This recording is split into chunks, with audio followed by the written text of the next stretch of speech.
మాకు కొన్ని విచిత్రమైన రాళ్ళు దొరికాయి గాయస్. వాటి నేమ్ ఏమో తెలియట్లేదు. మేము వాటికి నేమ్స్ పెట్టాం, కానీ ఒక రాయి మాత్రం చాలా డిఫరెంట్గా ఉంది గాయస్.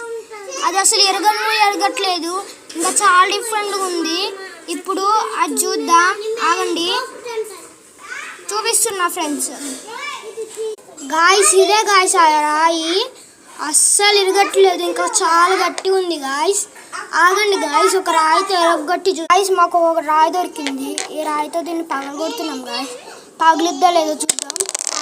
గాయస్ పగలట్లేదు, మా టీమ్మేట్ పట్టుకోమంటున్నాం. అరే పట్టుకోరా, పట్టుకొని కొట్టరాంరా. లే చూడండి గాయస్, దీంట్లో పలుకు లేదు, హార్ట్ షేప్లో ఉంది కదా గాయస్. మేమైతే దాని పేరు తెలియదు, అది ఎలా ఉంటుందో తెలియదు గాయస్. నేను Lohith creator friend. Lohith creator ఇప్పుడు